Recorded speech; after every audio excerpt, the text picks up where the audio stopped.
The symbolism of Aries, Cornucopia, grapes, and the sad decline of nymphs.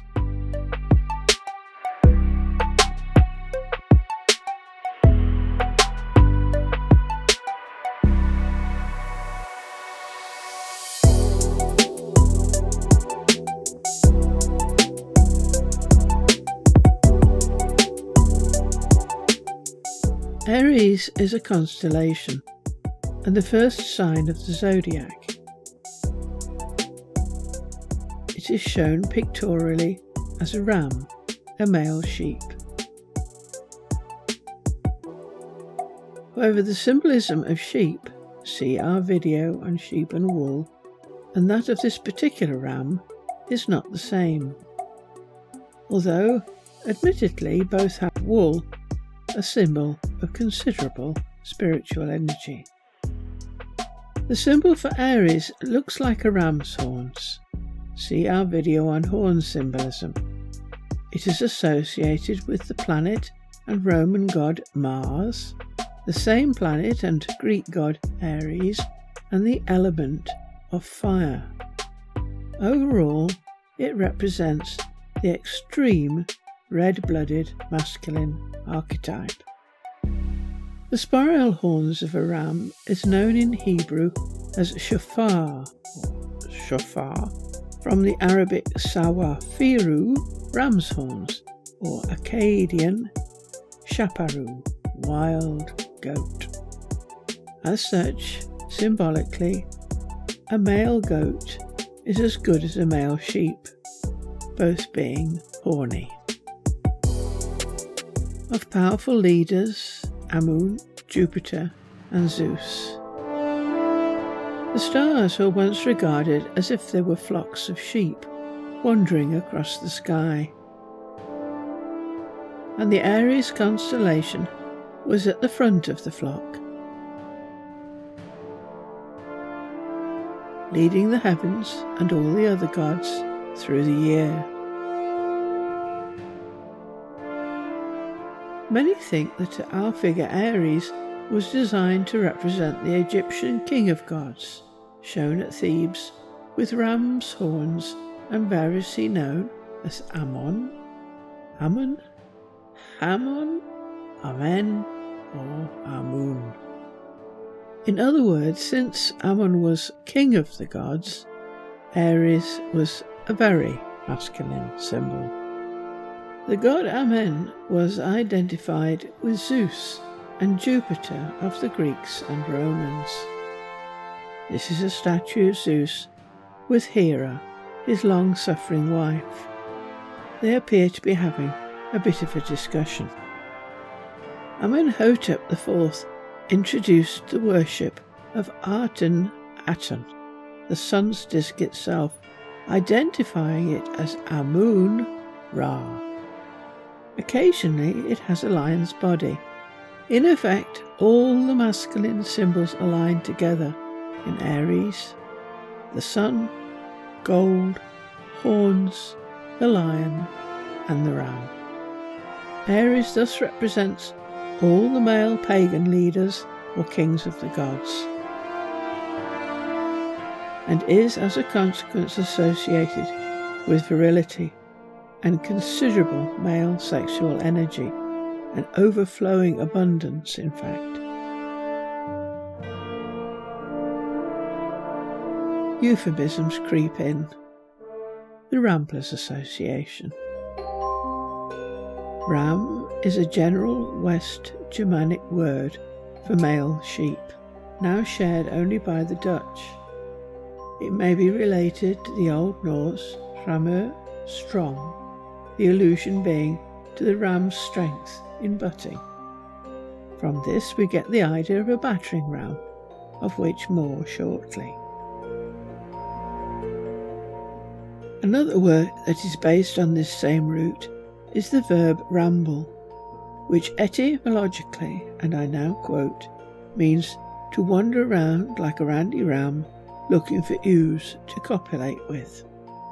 It was apparently borrowed from Middle Dutch rammelen, a derivative of rammen, to copulate with, which is connected with the ram. John Watteau, Dictionary of Word Origins. Adding now to the general meaning of the Aries symbol, Isidora noted the following. The etymologies of Isidora of Seville, 7th century AD. It is called uterus because it is twofold and divides on both uterca sides into two parts that extend apart and bend back in the shape of a ram's horn. And it seems some nymphs have a cornucopia with far more grapes than others. In classical times, battering rams were used to break through doors and walls. When a baby is about to be born, the head acts as a battering ram until the cervix is wide enough to let the head through. To act as a dilating wedge against the cervix, the infant's head must push against it with a rhythmic force. A battering ram is a crude yet accurate metaphor. The etymologies of Isidora of Seville. The battering ram, Aries, gets its name from its appearance because, like a fighting ram, it batters a wall with its impetus. A head of iron is fashioned on a strong and knotty tree trunk, and the ram is driven against the wall.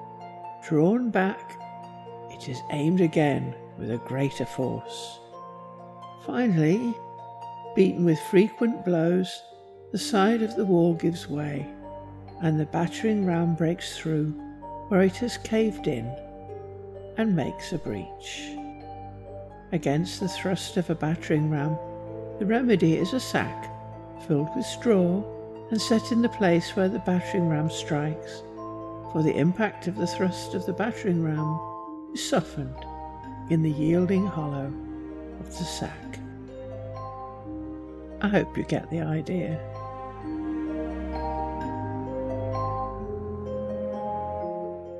The Golden Fleece.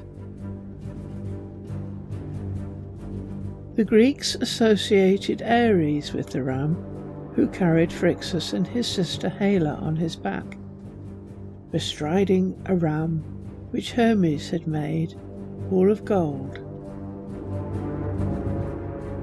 In crossing the strait that divides Europe from Asia, Hela became giddy and lost her hold, falling off the ram when she disobeyed a warning not to look down. One writer has suggested that Hela fell off the ram as a consequence of over-representation of the masculine element in the Aryan psyche. Reigning in the ram. But this over-representation of the masculine element in the Aryan psyche began to be linked in people's minds with a great number of negative events. Pliny even wrote that the appearance of a comet within Aries' borders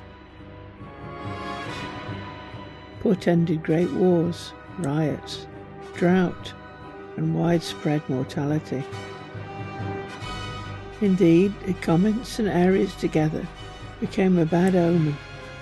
In 684 AD, when Halley's comet passed by, there was a 3-month rainstorm and an outbreak of the Black Death. Even Shakespeare took up the theme. The phrase, "Beware the Ides of March," in William Shakespeare's Julius Caesar, is the warning given to Caesar by a fortune teller.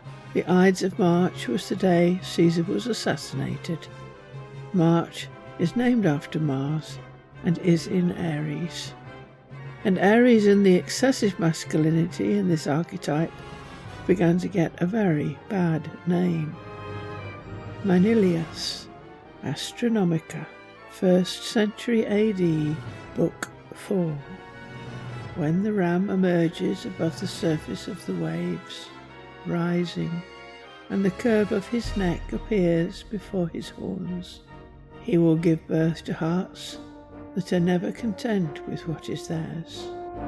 He will engender minds bent on plunder, and will banish all sense of shame. Such is their desire for venture. Even thus does the ram and bull himself rush forth with lowered horns, resolved to win or die. Practically all the major religions have been very active in trying to either suppress or repress the Aries Mars archetype. The sacrifice of the ram, Aries, in the story of Abraham and Isaac, was intended to figuratively mark this change. We have provided a précis in the description below this video. It hasn't worked.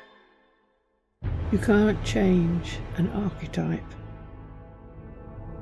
Aries is ruled by Mars, the god of warlust and belligerence, who personifies the archetypal principles of action, ambition, drive and willpower, unless hobbled by nymphs. They do things impulsively, rush forth into things hastily, without thinking of the consequences, and can be aggressive and rebellious unless a nymph intervenes. But they are agents of change. They're brave and they show untiring energy. Steve Jobs was a Mars in Aries. Maybe that energy enthusiasm can be harnessed in very positive ways once it's not repressed and criticised. A bit of trivia.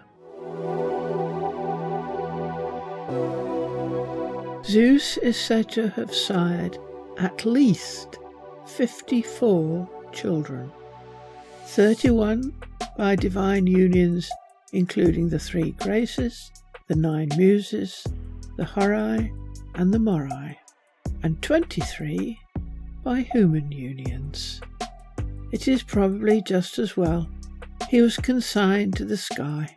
Europe would be chock-a-block full of nymphs cavorting in sacred groves, and not a BMW or Mercedes-Benz in sight, and certainly no Mars missions. Perhaps a few more Athenas are needed to help. That's all.